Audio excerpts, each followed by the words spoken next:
Hi, good afternoon, everyone. And today we are going to start with the interest rate derivative section for the common derivatives certification.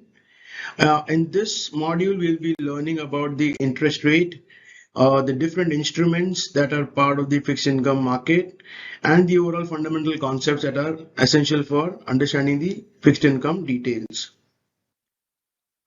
To start with, we'll first understand what is the basic terms that we need to be aware of and that are commonly used across these chapters. These terms are self-explanatory, like who is the borrower, who is the lender of the amount or the security, what is the principal or the loan amount, at what rate this has been, given, and for what time period. So these are the basic terminologies which are required to understand how an interest rate instrument is, created, and what are the basic terminologies required to understand how the interest rates are derived and how they move, right?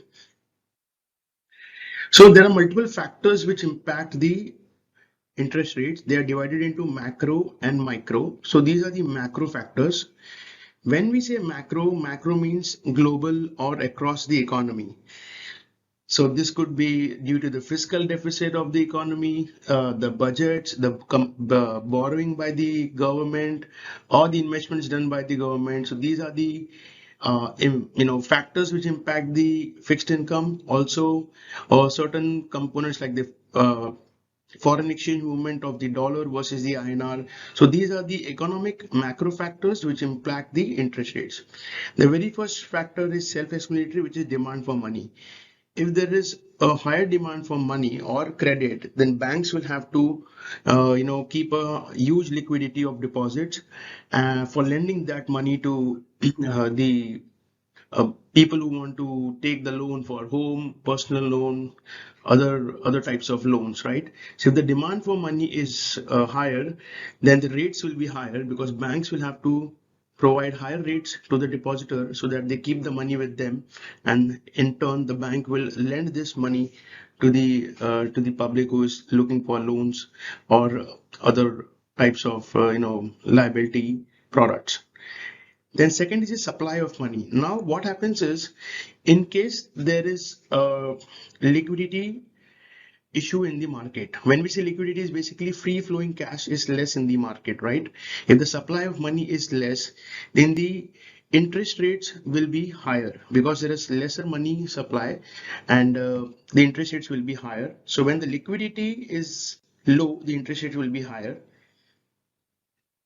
As mentioned over here, the tightening of supply during inflation raises the rates, right? Because now what is happening, there's lesser amount of free cash flow in the economy and more people are demanding for the loan or for the amount, right? And now when the demand is more and the supply is less, obviously the rates will go higher.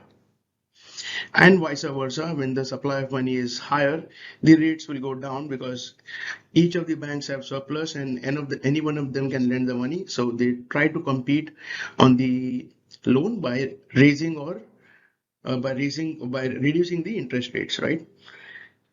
Third one is the fiscal deficit.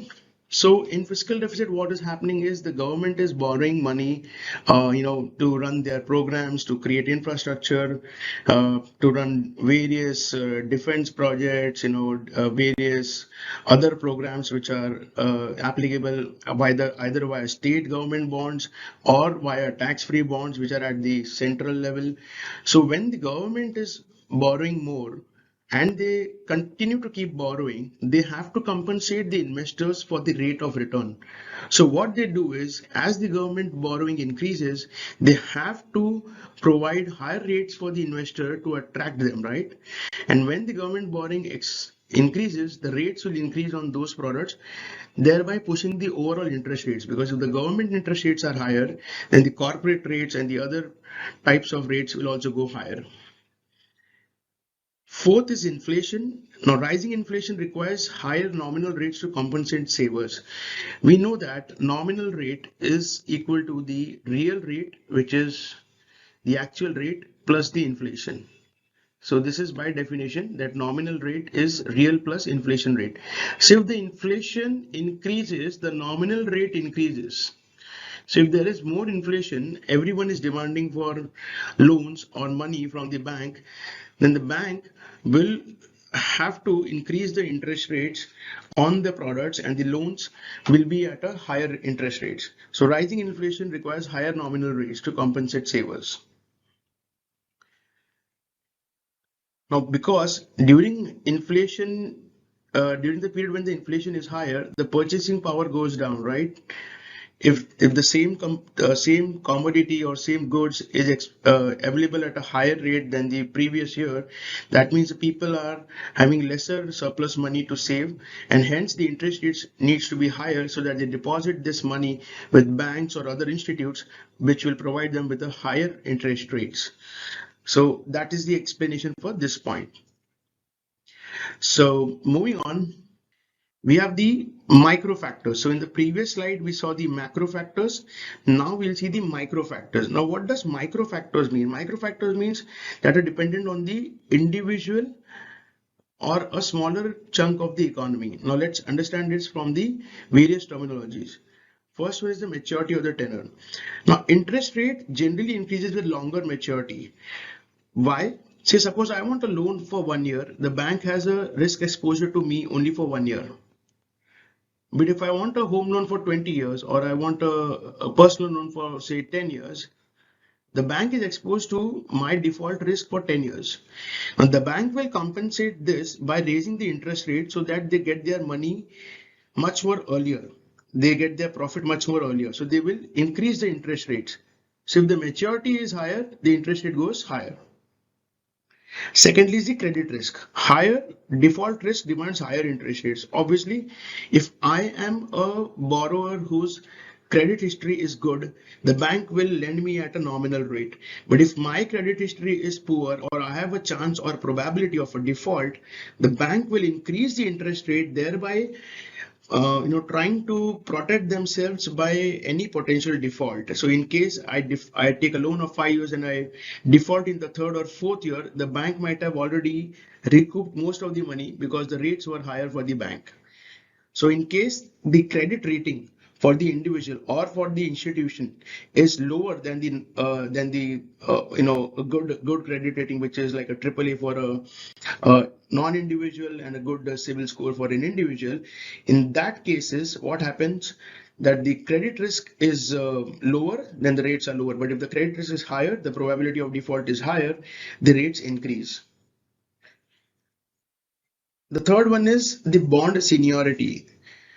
There's a statement mentioned over here which says that senior bonds have priority in bankruptcy, offering lower rates than subordinated bonds with lower claim priority. Now what happens? Let's understand.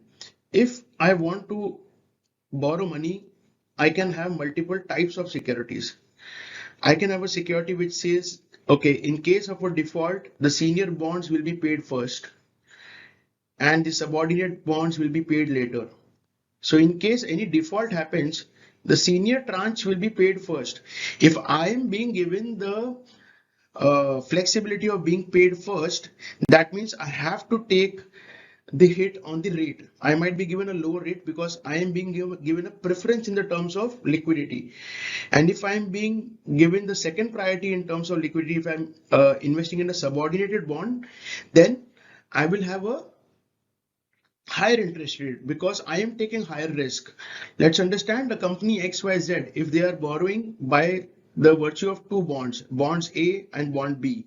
Now bond A being a senior bond will be quoted at 5% and bond B being a subordinate bond will be quoted at 8%. The difference is because there is a priority, there is a difference in the priority of claim. If there is a default done by the company XYZ, the members who are holding this 5% bond will be paid first, and if any surplus money is left, then only these guys will be paid. That means these guys are exposed to a default risk. They will ask for a higher interest rate, and hence the bond issuer will have to provide a higher rate to these guys to compensate the priority of claim. Fourth is the type of security. a security could be secured or unsecured, right? Now, if I want to issue a bond, say like a company or a corporate is issuing a bond and they want to borrow money from the market will ask for a security in case what if the company does not repay the money. So there could be two types of bond. One could be a secured bond, which is backed by a collateral, say a property or equity shares or something like that, that is backed by a collateral. So in case the bond defaults, the lenders can lay a claim on the collateral. But if it's an unsecured bond, then the lenders or the investors are exposed to the default risk.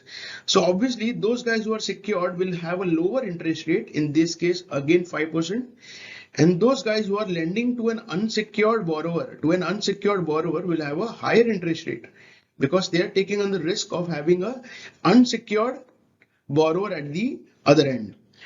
Because my security of my repayment is not there, that means I should be compensated with a higher interest rate. Next one being liquidity. We understood this in the previous slide, that in case any bond or any instrument is highly liquid, that means it can be tradable in the market. It can be tradable in the market. So if I take a bond of, say, Government of India bond, it's quite liquid because anyone will take Government of India bond in the market. When I want to go and sell it in the market, anyone will take this in the market. But if the bond is highly illiquid, that means the demand for the bond is lesser. So in that case, the company who is issuing this bond will have to attract the investor by raising the interest rate. If they want to attract the investors by raising the interest rate, if they want to attract the investor, they will have to raise the interest rate so that these guys get compensated for the low liquidity. Because what happens when you want, say, suppose you have invested in an XYZ fixed income bond and now you want to liquidate that money. If you have a government bond, you can go in the market and sell that bond. There will always be a buyer for a government bond. But say, suppose you have taken a corporate bonds of a doubly rated company who has recently been in some financial troubles. What will happen when you go in the market? You will be offered a lesser price, right? Because this is a risky investment. So for those people who are trading in low liquid instruments or low liquid fixed income instrument, their rate of interest should be higher to compensate for the liquidity risk. Finally, we have the investor sentiment, which is basically how the overall market is performing. If the market sentiment is good, the interest rates will be lower. If there is a uncertainty in the market or there is a war kind of a scenario in the country, there could be more uncertainty on the overall financial systems that will raise the interest rates, right?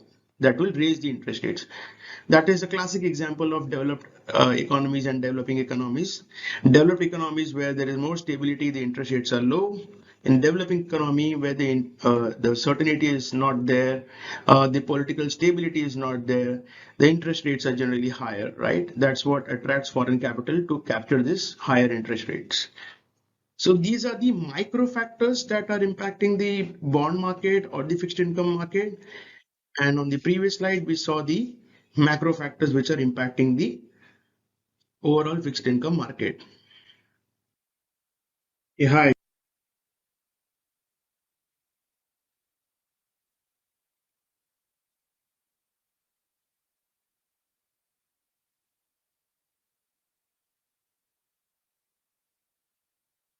So I don't see any questions for this session. So Raj, I think so we can move on to the next session. If there are any questions, please feel free to post it.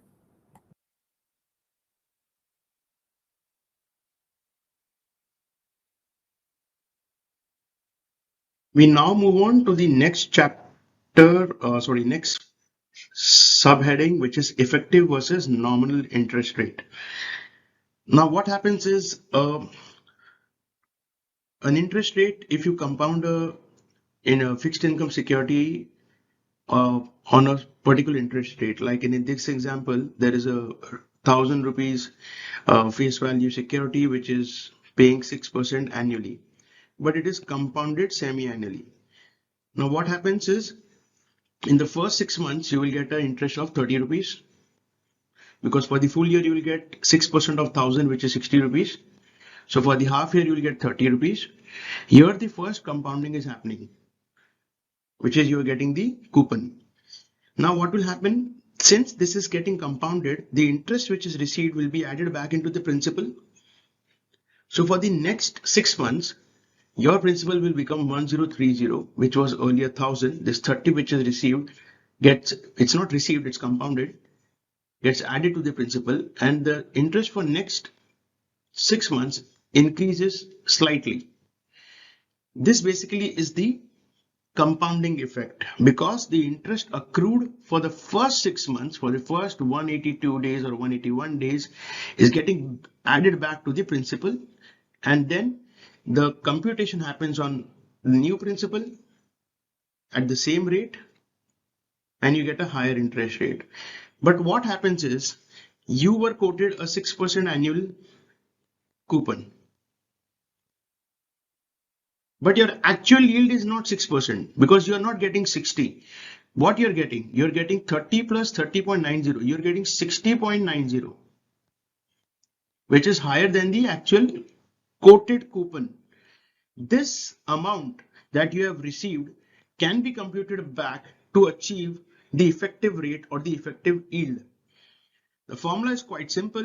It says it's 1 plus the rate, which is 6% in this case. Compounding period is 2 because it is semi-annually, raised to 2 periods, minus 1. So when you do this formula, you get the answer as 6.09, which is your effective interest rate. So now, though your coupon is at 6% and the quoted rate is 6%, your effective yield is 6.09. Your effective yield is 6.09. Your effective rate is 6.09. 6% is the nominal rate, 6.09 is the effective rate, because at the end of the first year, if I give away my bond or I sell my bond, the interest that I've received is 60.90, not 60. So if there is a compounding in any instrument, the effective rate will be higher than the nominal rate. Let's understand three important concepts, which is real, nominal, and inflation component.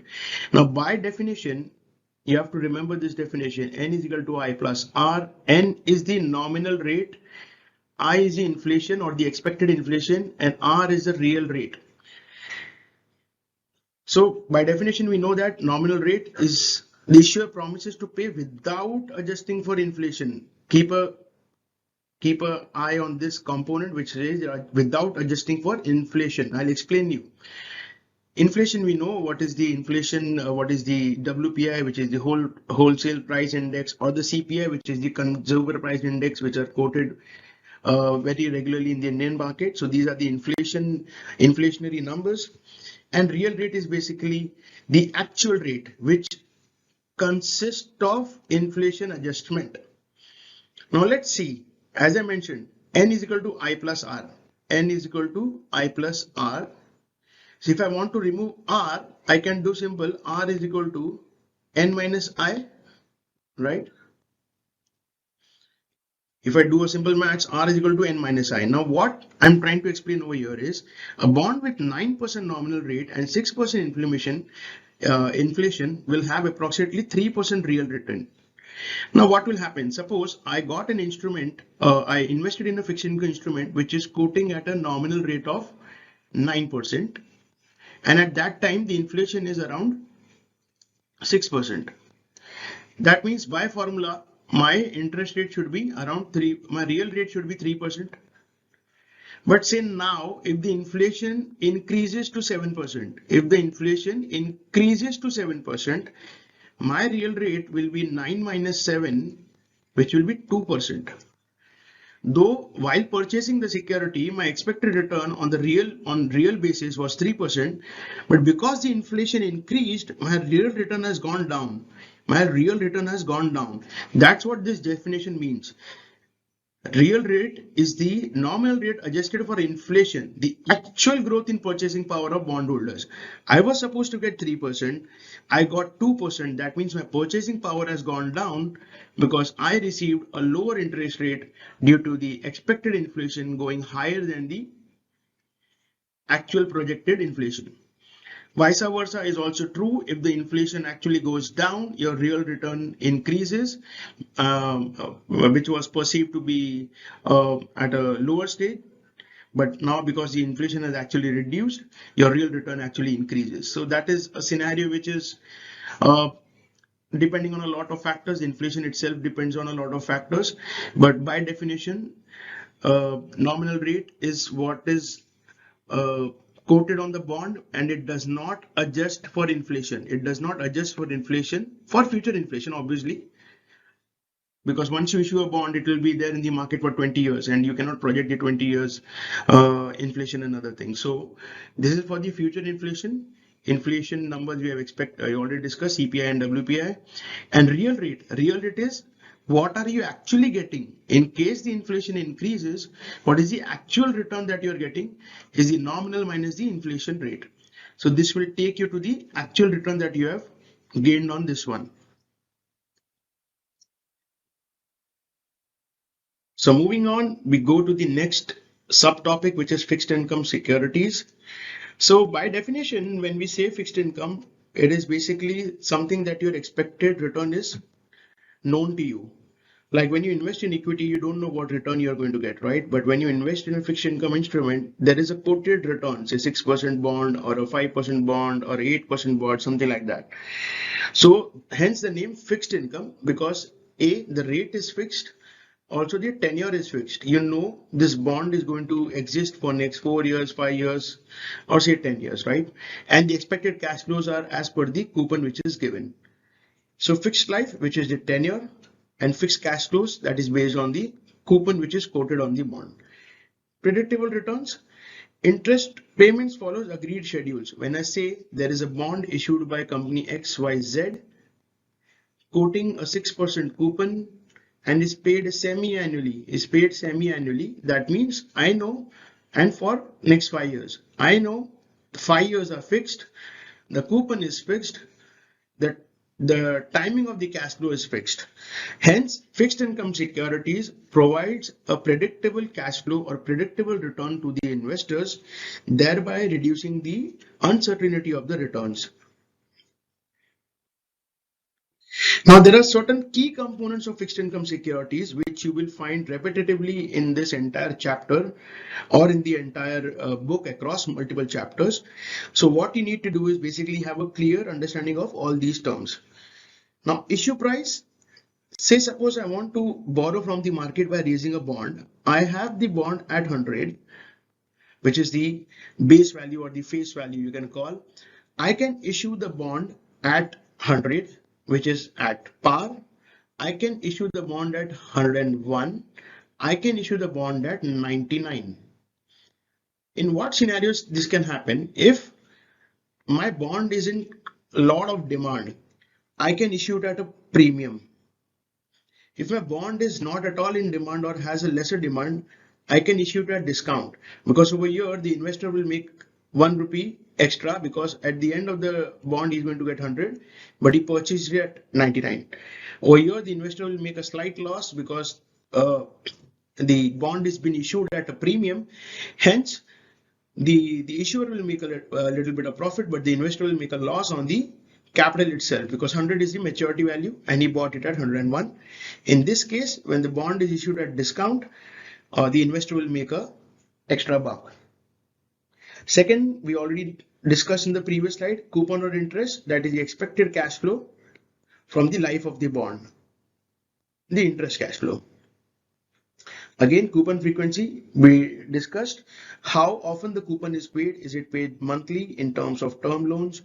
Is it paid quarterly like fixed deposit? Is it paid semi-annually like bonds, government bonds and corporate bonds? So this is the coupon frequency, how often I'm going to get the interest from the bond. Then it is a face value. We discussed basically at what face value the coupon is being calculated. If I want to calculate 6%. 6% of what? 6% of 100. 100 is the face value of the security.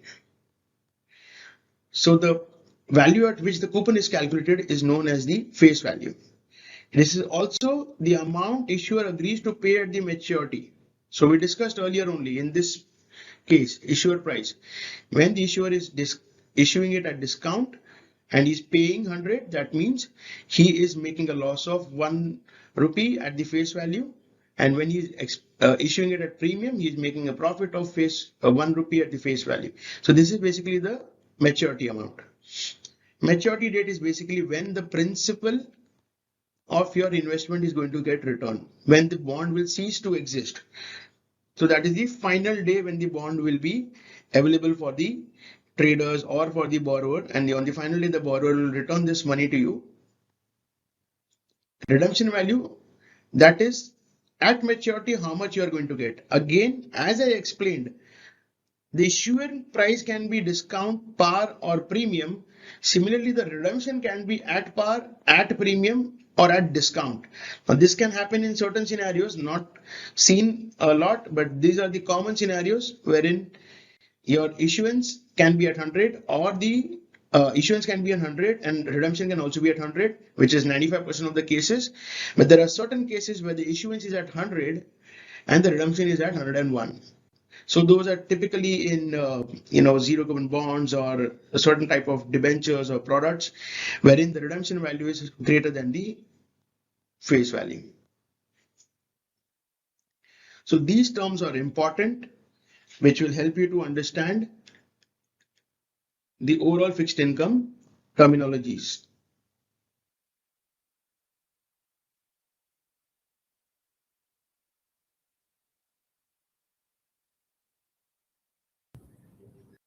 So we saw two questions over there. So I'll take the first one, which is differences between unsecured bond and FD. See, FDs are basically fixed deposits and they are generally issued by the banks, and they offer lower returns because it is a secured instrument. Also, if the insurance regulators and the banking regulators, RBI, also guarantee any deposit which is up to 5 lakhs. So that is a fairly secured instrument.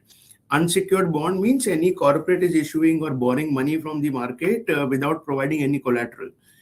So suppose if the bond is issued without any collateral, such as a building or some other assets or its own receivables, then it's an unsecured bond and it can lead to a default in future. So that is the major difference. That's why unsecured bond will often provide higher returns. The second one is why the yields were not reducing even after RBI cut. So see, what is happening is often in the market, whenever the rate changes are always perfectly priced. What I mean is that it is already expected that the rates are going to go down, which is why the bond market does not react to it immediately. Secondly, in India, the inflation is very high. The borrowing of the government is also high. So since the borrowing is very high, there is a risk that the investors are taking. That is why the yields are not coming down in the bond market. Hope I've answered both the questions. We can move on to the next one. So that will help you to understand the terminologies of the bond market. We move ahead with the next module or the next subtopic. What are the type of issuers who are issuing this bond? We understood there could be government bonds which are issued by the state governments or directly by the central government, which are known as GSECs, which is the government securities. In government bonds, the repayment is backed and committed by the government. Therefore, it is also known as risk-free investments because government is less likely to default. Second is the corporate bonds. These are the bonds issued by the corporates, wherein the corporates like listed companies are planning to raise money from the market by using various instruments like non-convertible debenture or a commercial paper. Over here, the risk-free rate,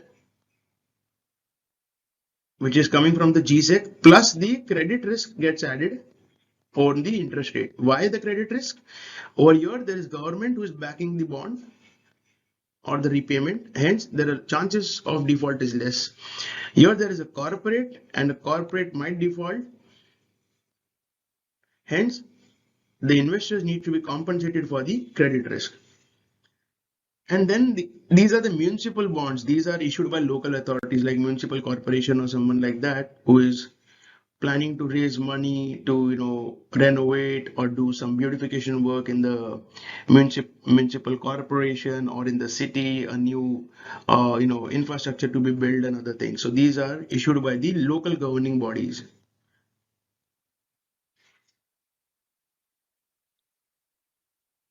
So that was classification by issuer type. Then we go by the maturity. The very first one is the overnight, which is called the intra 1 day borrowing or something like that. Now, what happens? Why is there such a market like an overnight market? Banks borrow overnight from money market and RBI. Why? See, banks have an interbank market. There is a bank A, there is a bank B, bank C.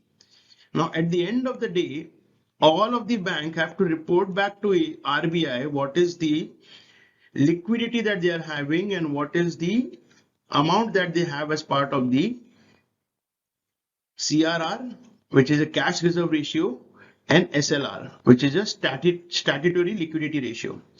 Now the banks could have different positions. Bank C could have a surplus of say 5% of money because they must have received some good deposits or lesser withdrawal. Bank B is at exact value, neither surplus, neither deficit. And bank A could be at a deficit of 3%. Now, as per the liquidity ratios mentioned by the RBI, these banks have to maintain these ratios. But if there is a shortfall of any bank and they need money only for 1 day, So what they can do is they can ask for other banks or they can ask directly from RBI. They can ask from other bank. When it is asked from other bank, it is called a interbank money market instrument, money market transaction. Interbank. Why interbank? Two different banks are trading. If it is directly bought from an RBI, it could be collateralized borrowing or something like that. The term is used as CBLO or repo, which could be as short as for 1 day. Next is the ultra short, basically less than 1 year. Again, it's money market. Money market by definition is all instruments which are less than 1 year. So from 1 day up till 1 year is what is called as the money market. Why it's called as money market? Because this is instant cash based transaction, right?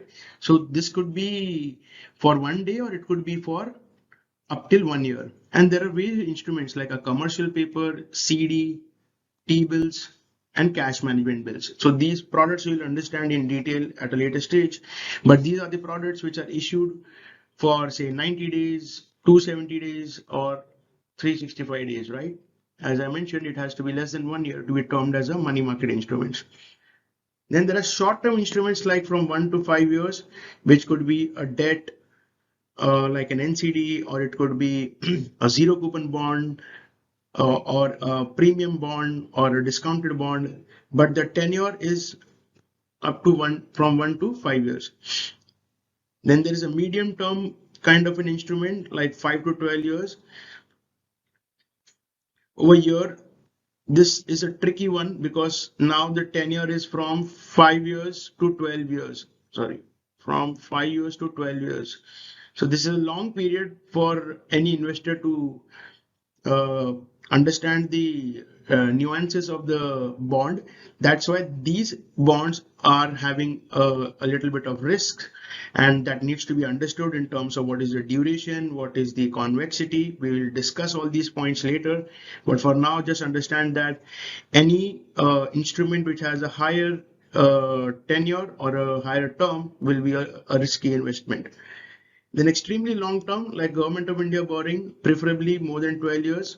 Why more than 12 years? Because government generally borrows for long-term projects like building a bridge, building a huge infrastructure, airports, colonies and other things, right? So these infrastructure projects take time to pay back to the government, right? So they need to have that kind of tenure for those bonds so that the payback when it comes from these projects or the tax collection, the government is in position to repay these things. And government generally keeps on issuing and reissuing these types of bonds to meet the needs of the economy.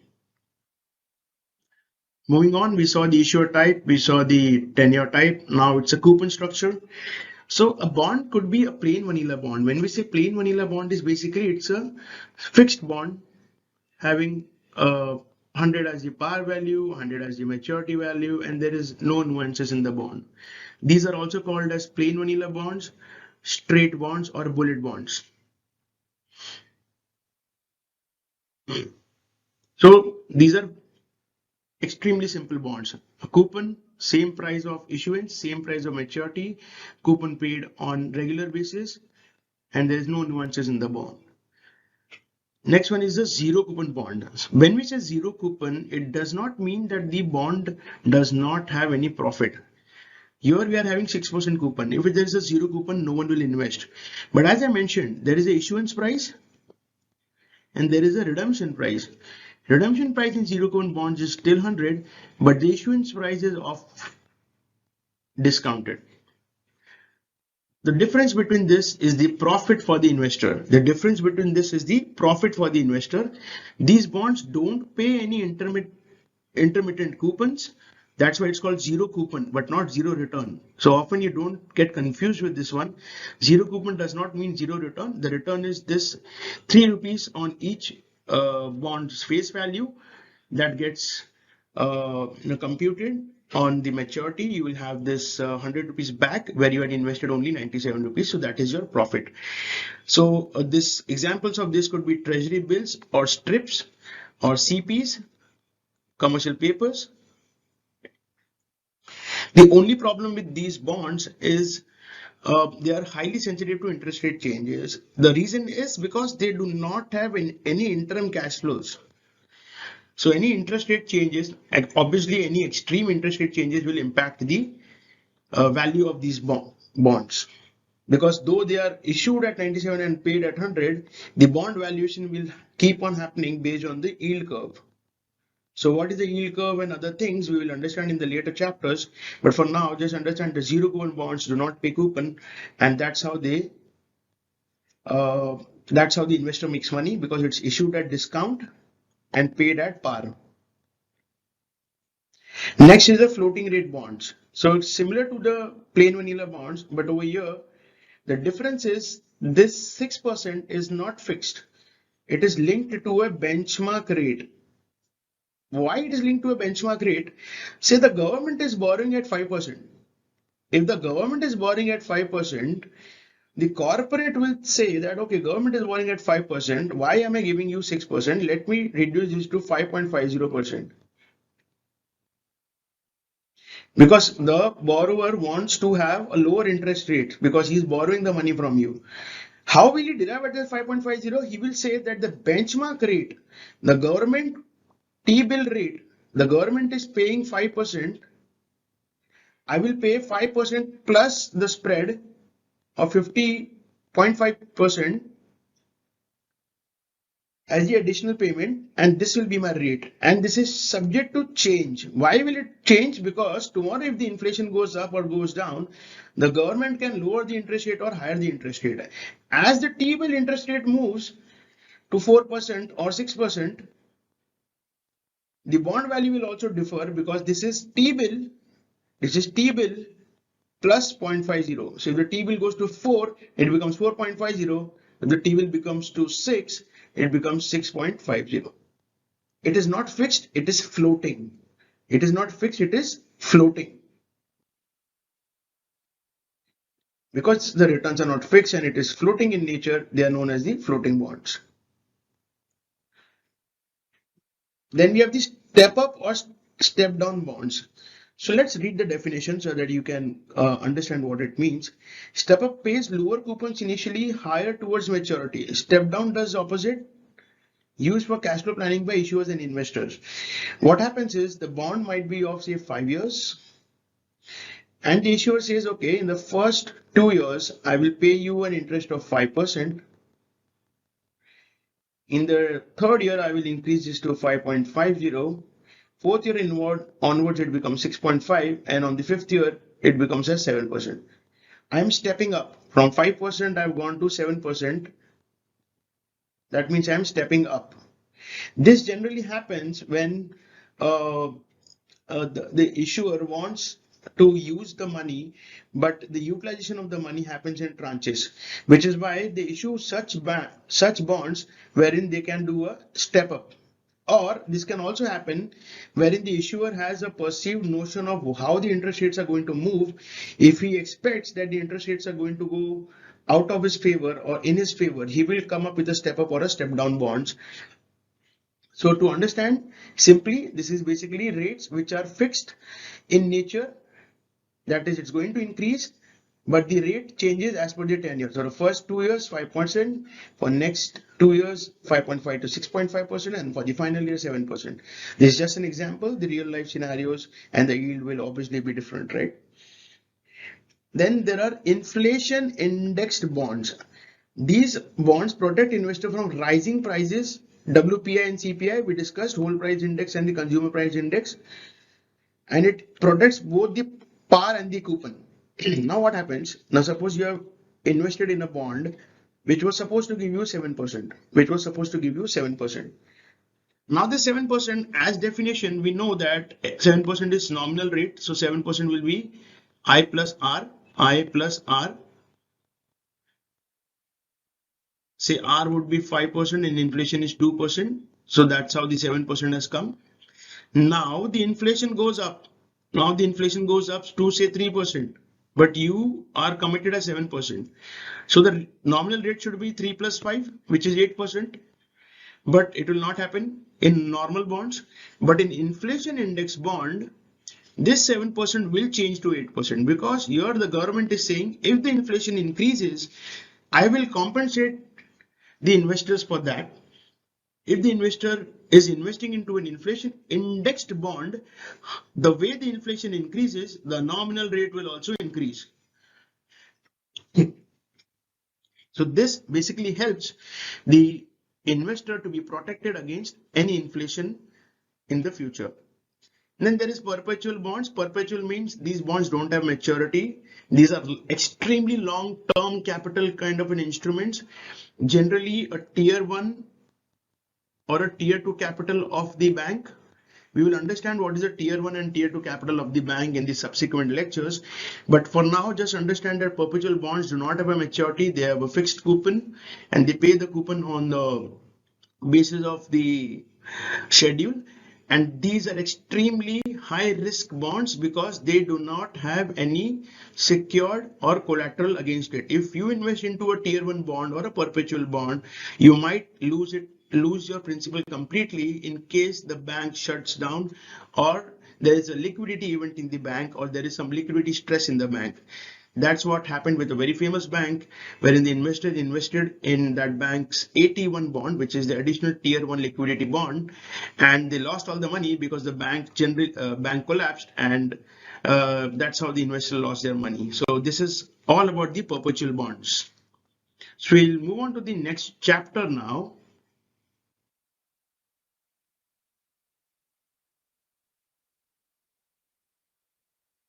Yeah, so I saw a lot of questions. The first one is, what is strips? So strips is basically, suppose there's a long-term bond which has a lot of cash flows, 6 monthly cash flows. What they do is each cash flow behaves like a bond. They strip the entire bond cash flows into individual security and they trade this security in the market. So that is called stripping the bond. You strip the entire long-term bond into shorter tenure bonds by stripping the cash flows. Zero coupon are always at discount. You are right. Zero coupon will always be at discount below the par value.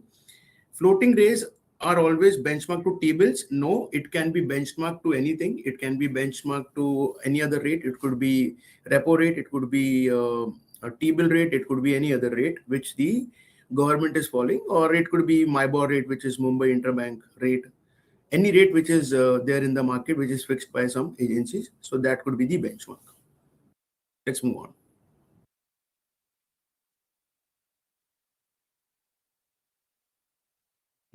Chapter is embedded option. Next chapter, next sub-module or subtopic is embedded bonds, embedded options in bonds. Now, what happens? A bond is generally defined in a way that it will pay a series of cash flow, and then there will be a maturity event. These are the coupons that you're going to get, and this is the issuance or the investment event. Now, this is a typical life cycle of a bond. But a bond issuer can also have a call option and the put option on the bond. What is call option? Call option gives the right to the person who is borrowing. The right to the person who is borrowing to call the security back, to call the bond or security. Similarly, put option basically provides a right to the investors, the rights to the investors to put the bond back. Put the bond back. Let's understand. So call option means that the borrower can call its security. Now suppose a company XYZ has issued a bond at 8%, and is regularly paying interest on that liability at 8%, but it's a callable bond. Now what happens is the market forces are now such that the government changes the base rate to say 6%. Now the borrower will think that I am paying 8% on my liability, whereas the interest rates now are 6%. Since I have a call option on my bond, let me call this bond back. Because I don't want to pay 8% interest when I can easily issue a new security at 6%. In this case, the borrower will call the security back, to himself and issue new security at lower interest rate, because then his liability decreases. So in this case, the call option is beneficial for the borrower, hence requires premium to the investor. Because the investor might be at loss over here. Because as investor was getting 8%, but now the issuer has called back, he will now get 6%, he should be compensated. Similarly, put option bonds is beneficial for the investor itself, not for the borrower. Why? See, investor has the right to seek early redemption at a specified date. Now, suppose I have invested in a bond of XYZ company and I'm getting 7% return. Now, the market forces are expecting the interest rate to go to 9.5% due to some inflationary pressures. Why will I hold a 7% bond? I will sell this bond and invest into this one, right? Selling means giving the bond back or taking my money back from the issuer. In essence means putting the bond back to the issuer, hence put option. You are putting the bond back to the investor, to the issuer. This, since it is beneficial for investors, here the investor will slightly lose some return because this is beneficial for the investor. Here it was beneficial for the issuer because he was getting to pay lower interest rate. The investor was getting a premium. Here the investor is getting the benefit. That means he will get a discount. So these are concepts that you need to understand. We now move on to the next subtopic, which is the security and seniority classifications. Now, as discussed earlier, when an issuer is issuing a bond, they will issue different types of bonds, and investors who are investing in these bonds will have different types of claims on the bond. Now, if an issuer is issuing the bond to raise the capital as a senior secured, that means in any case, if the issuer defaults, they will be the first one to be paid because they are a secured bond. So as an investor, if I invest in this bond, I will be the most secured investor, say at 8% return. Then the second tranche is senior unsecured, high priority, no specific collateral. This will be a slightly higher one, but in terms of priority claim, it will be second. This is the first. If this company defaults, if XYZ company defaults, investors who have invested in senior secured bonds will be paid first. If the capital is still remaining with the company, then senior secured bond investors will be paid next. The third one is subordinate debt, lower priority, paid before equity. This will be say at 9% because higher risk. After paying the first set of investors and the second set of investors, the third set of investors who are holding the subordinate debt will be paid by the company in case there is a default or there is a liquidity event.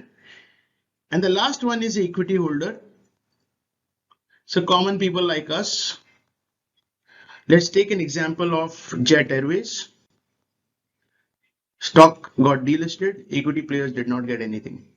Let's say Kingfisher, equity players did not get anything, but banks were able to recover their money because they invested in one of these three types of securities or these three types of loan. That's why they were able to recover some money. But investors like us could not recover any money in Jet Airways or Kingfisher. Why? Because we were holding equity. We were not holding these type of other bonds that the company has issued. So those investors who had invested in these types of bond, they might have got some capital back.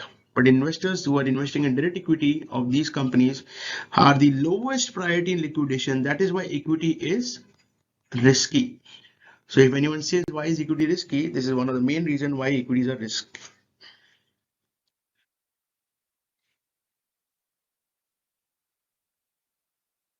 We take up is the specialized fixed income securities.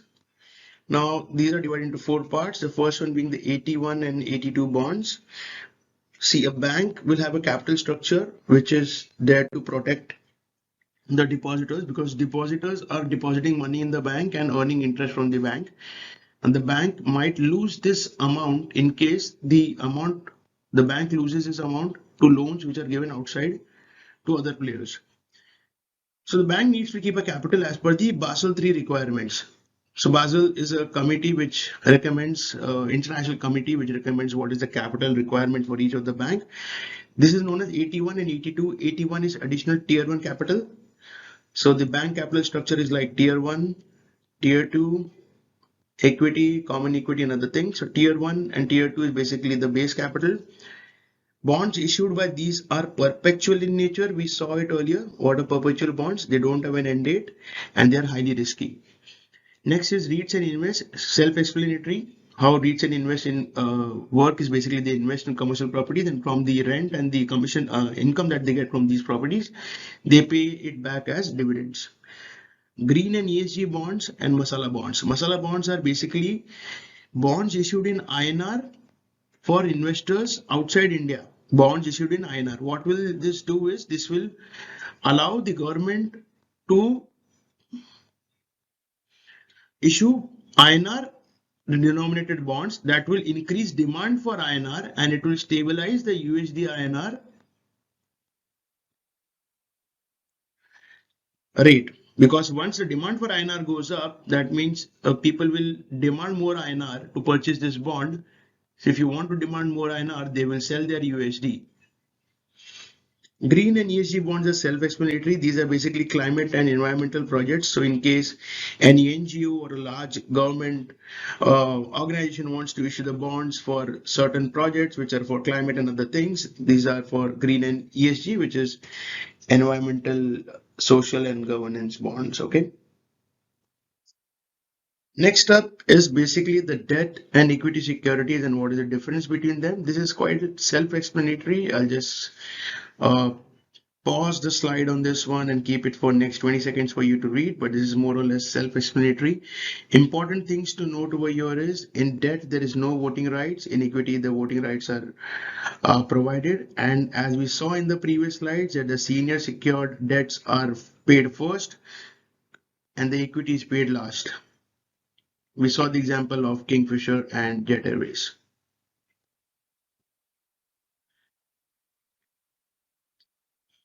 Here the statement is written dividends are non-tax deductible, but it depends on uh, what type of dividend it is, because generally now when the issuer is providing a dividend, it is taxed at the investors in tax rate, and a tax TDS of 10% is deducted at the inception.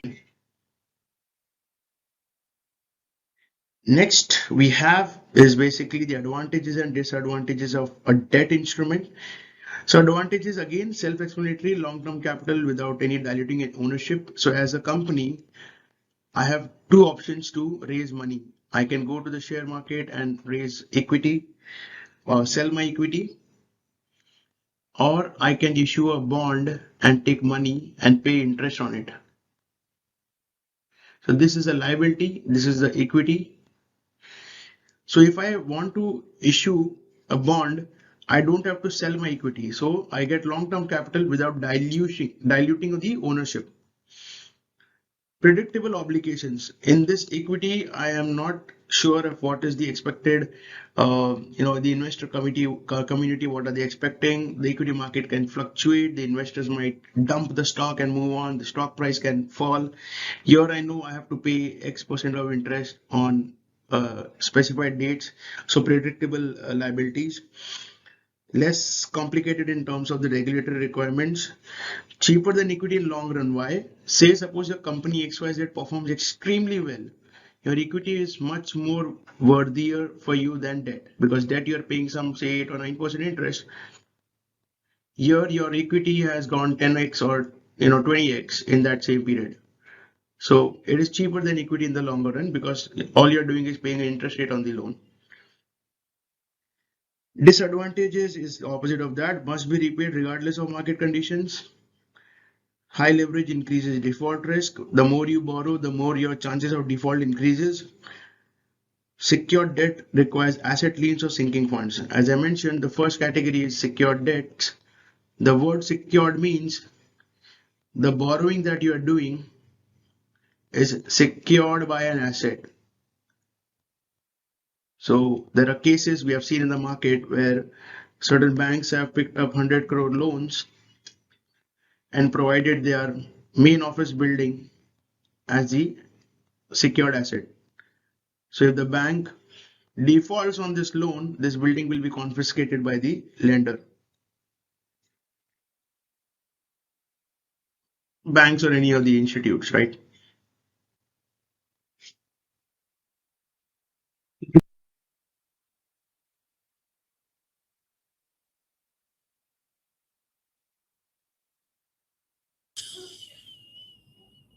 The next topic is basically understanding the interest rate risk and the risk-free rates and the different types of risk. Now, fixed income security have fixed tenure and cash flows, but not necessarily fixed returns. Why? As I mentioned, for simplicity purpose, we said that it's a 6% return for a fixed tenure and cash flow timing, say semi-annual payments. But this 6% is exposed to a lot of risk. The first one is the credit risk. We understood that if an institute is AAA rated or highly rated, their interest rate might be on a nominal side. But suppose it rating is changed to AA or a single A. Now I have as an investor, I am perceiving an additional risk in this bond. This issuer will have to compensate me for this. So they will pay a 1% credit risk premium. So now the interest rate becomes 7%. Why have they paid this 1%? Because the issuer's credit rating has gone from AAA to AA. That it means that now the bond is a little riskier and this needs to be compensated. So this is the credit risk. There is the price risk. Interest rate changes affect the bond prices. Say now I purchased a bond at 100 rupees or say 100.105 to be specific. This is my purchase price, and at that time the coupon was say 6%. The market coupon was 6%. The market yield was 6%.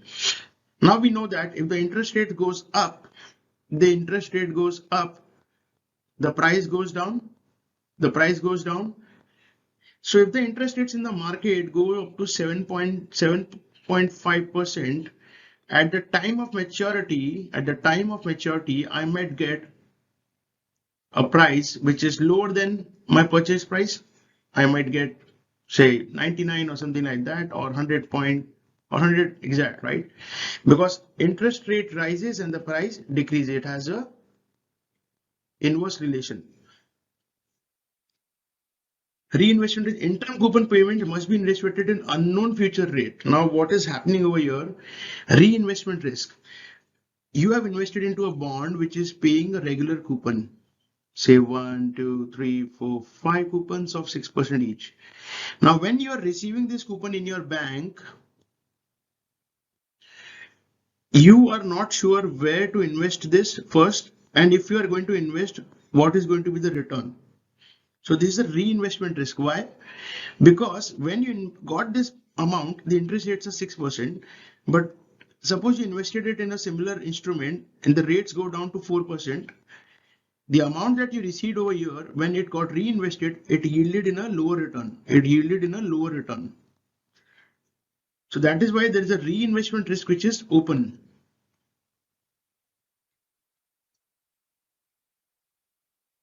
Next section is the term structure of interest rates. This is a very interesting and a simple concept to understand. Let's not go by the difficulty of the word term structure. It simply means that how is my yield curve looking at different yield points, 2-year, 10-year, 15-year. What is my interest rate looking like? Term means tenure. Structure means shape of the curve. Hence the word term structure. Term structure. So interest rate may vary by term, and the borrower credit was the market quotes rate or standard terms. Money market, as I said, money market can be from 1 day to 1 year. And bond market will have these kind of tenors. Money market will always have 1 day to 1 year. So there's a note written over here. Let's understand. For non-sovereign borrowers means government is not involved. Non-sovereign means non-government, private borrowers. Rates are quoted as credit spread over risk-free rate based on the credit rating. We saw it in the previous example where I said that AAA to AA, then your risk increases by X percentage. For simplicity, we took it as 1%. Plotting interest rate against term creates the yield curve. This is the yield curve. We just created it. This is the yield. This is the term structure. The most important valuation tool. Now, what they are saying over here is my rate is component of real risk-free rate plus credit risk. We saw it in the previous example. The real rate was 6%, but as soon as the credit rating moved from AAA to AA, a 1% additional credit risk is involved. Now I have to pay 7% to my bondholders because my rating has gone down. I have become a riskier investment for the lenders. So this way you can understand how the term structures of the interest rates are defined based on the interest rate movement across the tenure. So in the previous screen, we saw that we have the tenure over here and the yield over here. Now this yield will be normally like this, right? Wherein it will have lower interest rate in the near term, and as soon it goes on the higher term, it becomes a little higher and then it becomes flattish or more constant, right? So this is the normal yield curve. Higher yields for longer maturity reflects higher inflation risk premium and expectations for economic growth. This is a normal yield curve. As the tenure is increasing, the yield curve is increasing. Second, we have is the flat yield curve. Now, flat yield curve means, what does flat yield curve means? No expectation in the market. The market expects nothing, no changes in the market. Where will you find these kind of yield curves? You'll find this in Japan, where there was no interest rate hike for years and years and years. The yield curve was literally flat and the expected changes were almost minimal. Then we have the inverted yield curve. What does inverted yield curve mean over here? Inverted yield curve means opposite of the normal yield curve. The normal yield curve is like this.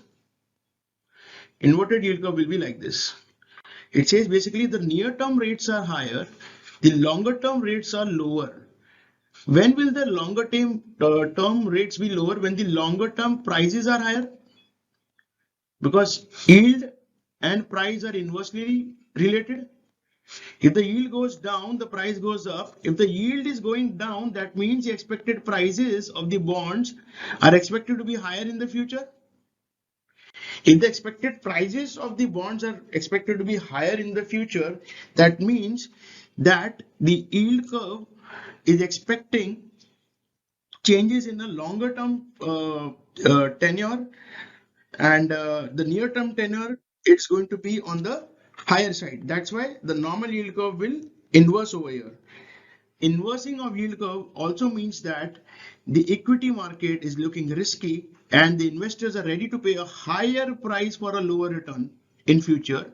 That means the investment market has now shifted more on the debt side rather than the equity side, because people are ready to pay more for the price for a lesser yield just to protect their money.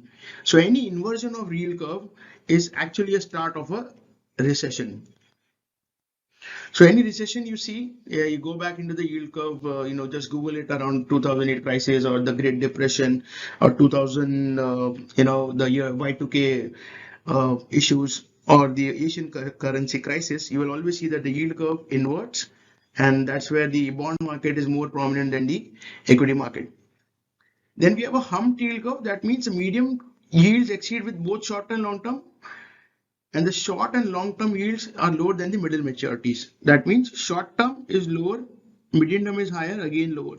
That means this is a very rare scenario. It means that the near term outlook is okay. The medium term outlook, it looks like the yield curve will rise, but if the situation does not improve, the yield curve will again go down. That means again a possibility of recession. So other than this normal yield curve, if you see any of the three curves in your yield curve structure, that means there are chances of recession or there is a high stagflation which is going on. That is in Japan, as I mentioned. You can go and research upon that one. It will have a flat yield curve.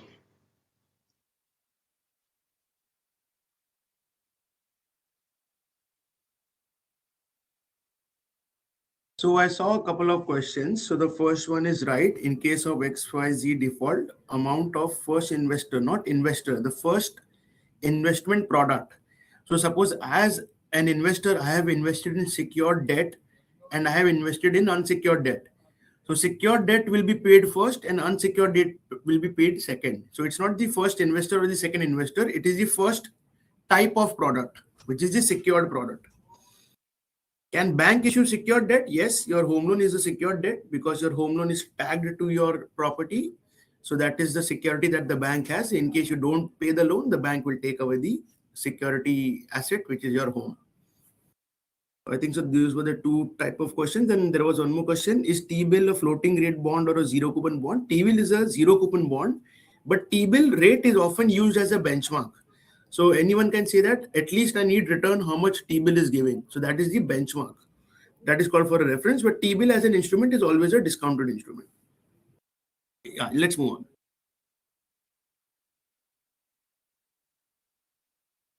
Term structure shifts. Now it is very simple to understand. Now let's say that we had this yield curve. We have tenure over here and we have the yield over here.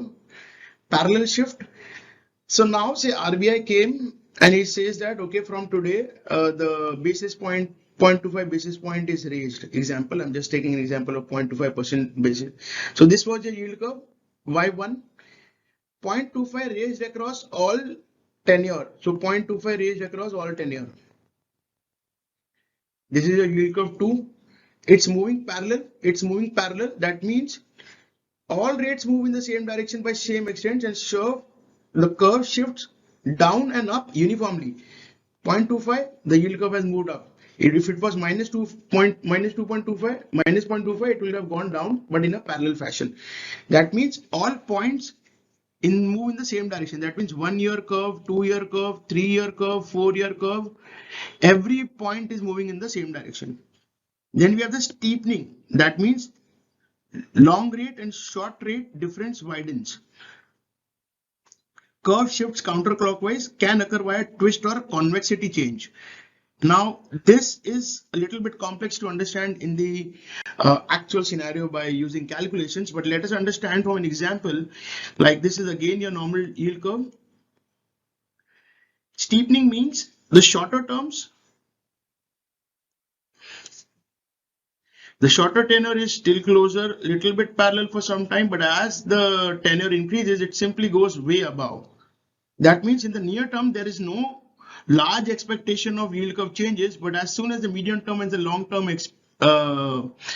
tenure is considered, the yield curve shifts completely. Now, why will this happen? This will happen because the expectation of yield curve or the expectation of the interest rates are different in the near term and the short term.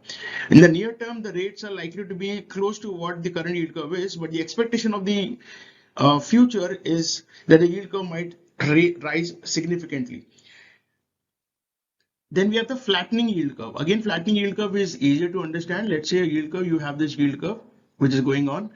As I mentioned, why will the yield curve flatten? Why will the yield curve flatten? This is Y1, this is Y2. The yield curve will flatten because the lower interest rates will move higher, and then the market remains constant at this. The yield remains constant at this. This is only for discussion perspective. In real scenario, a flattening curve will look like this.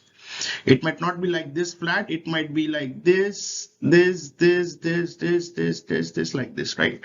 So this is how it will flatten. It will not be a perfect perpendicular or something like that, but that's more from a instructional perspective. Simple interest and compound interest is quite easy and self-explanatory. This is basically for a simple interest, you will earn 40 rupees interest on 100% for 5 years. And for the compounding, you will earn 46.93. I've done the calculation for you over here, but this is more or less self-explanatory. What is simple and compounding interest rates?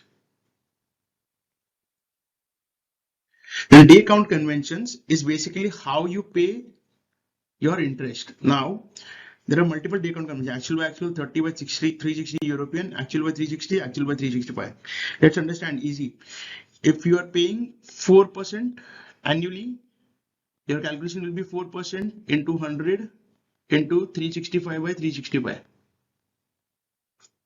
Because 365 days and you are paying for 365 days. That means you will pay 4 rupees. Similarly, that is actual by actual. But if it's a leap year, it will be 365 upon 366 because it's a leap year. So actual by 365 will be 365 and this will be 366. Similarly, actual by 360. Over here, each month is considered of 30 days. So 12 months. So 360 days. So this will be 4 into 100 into 365 upon 360. 365 being the number of years. 30 by 360 is similar. It assumes 30 days per month, 360 days per year. So this will be 4 into 100 into 360 by 360. So these are different day count conventions. Then accrued interest in bond trading. Now it's very simple to understand. Let's see. This is your bond investment, first coupon, second coupon, third coupon, and say maturity. Or let's say its coupon is continuing and there is a maturity over here. Now, I purchased the bond on the investment itself at 100 rupees. And here I sold the bond. And person two has purchased this bond. Now I sold the bond before I got the coupon. So I was supposed to receive 6 rupees over here, but I sold the bond well before I received the coupon. So I must have received or accrued some interest because I sold it after some time. So let's say I accrued 4 rupees and 2 rupees is still to be accrued over here between this period. But here, person 2 has invested. Person 2 has invested. So the next 2 rupees will be given to him because I no longer hold the bond. I have sold the bond over here and my benefit is 4 rupees. This 4 rupees is what is the accrued interest. So the broken period, basically the period between two coupons, when there is a purchase or a sale, the accrued interest up till that is added into the price and that is called as dirty price. And if the price is quoted without the accrued interest, it's known as the clean price. So price at which the bond is settled equals clean price plus accrued interest from the previous coupon date. Exclude accrued interest. 100 is only price, 104 is the accrued interest price. Formula is written over here. Accrued interest is coupon into days from last coupon upon days in coupon period. This is simple. For simplicity purpose, I took it as 4, but you can just calculate using this formula and this example. You will be able to compute this. Now what happens is the settlement happens at this price because the investor who had invested till here will receive this 4 rupees, but this he will receive at the time when the coupon is paid. But at the time when the coupon is paid, he is no longer holding the bond. This coupon will be paid to this guy, P2. But the P2 has to pay to this guy today. So he will receive the money today. That's why the settlement happens in the dirty price. Next, we have certain measures that we need to understand. One is the current yield. It is very simple. The formula is coupon upon your price. So in this example, 950 or 95 is the price. So your coupon is 8.42%. So your coupon is 8%, but your yield is 8.42% on a current price basis. Current price is 950 or 95. Yield to maturity, very simple. I told you that this is the yield curve. If I'm purchasing the bond and holding it till maturity, I'm not selling it. The yield that I will be achieving when I hold the bond till maturity is known as the yield to maturity.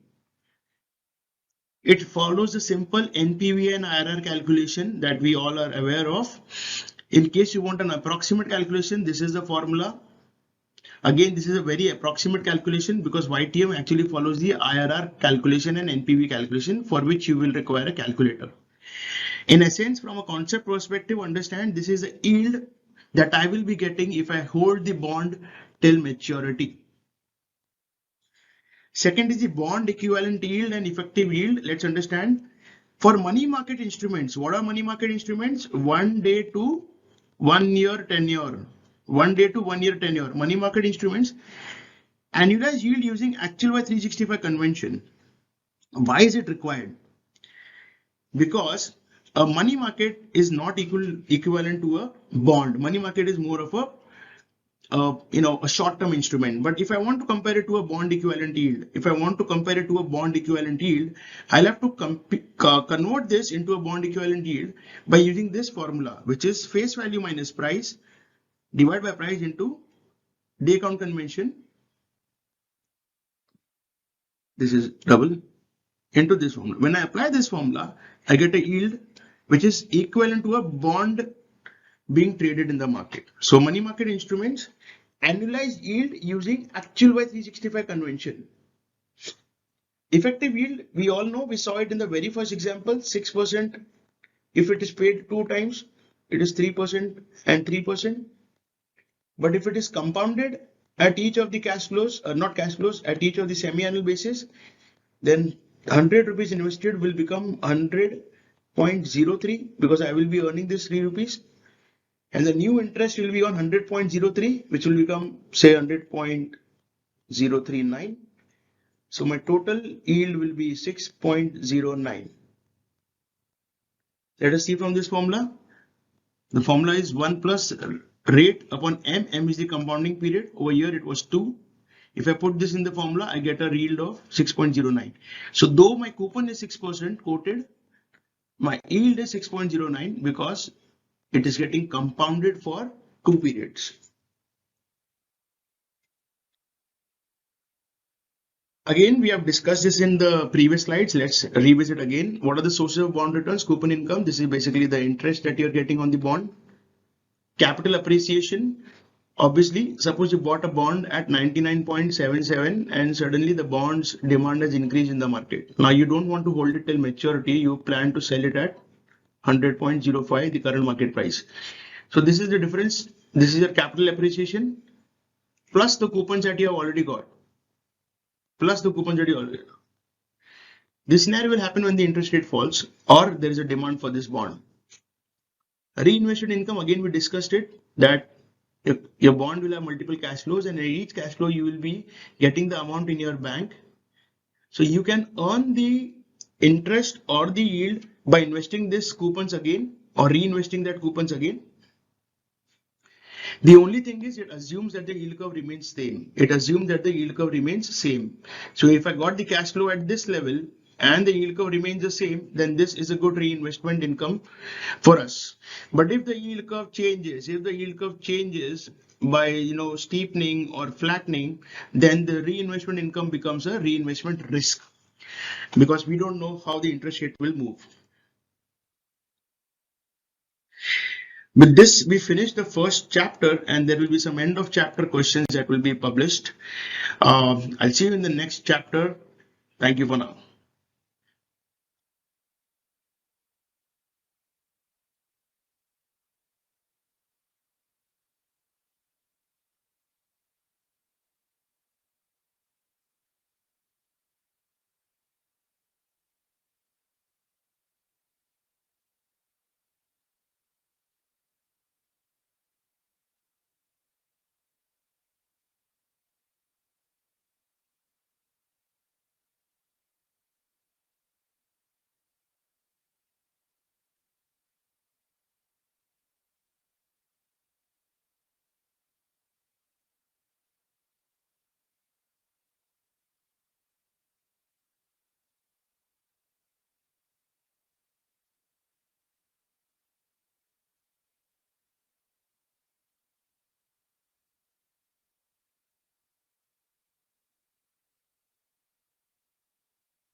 Yeah, so I have seen the responses. See, most of you guys have given the correct answer for the last question, which is classification of fixed income security. Which type of bond does not have a maturity, which is perpetual bond. Some people have also selected zero coupon or floating rate. No, only perpetual bonds will have no maturity. That's why the name is perpetual. That means it does not have an end date. The first question, most 50% of the people have got right, but 50% of them have got wrong, and most of the guys have selected the first option. So the question is interest rate concept according to the document. What is the primary definition of interest rate?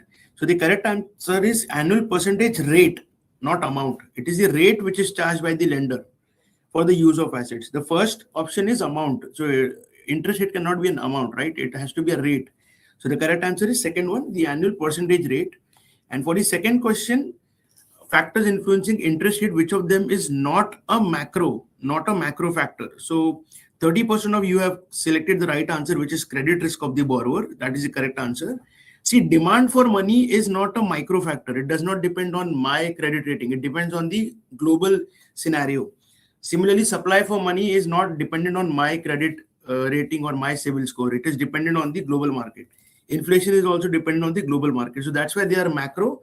But credit risk of the borrower, the individual, is a micro because it is dependent on his own credit worthiness.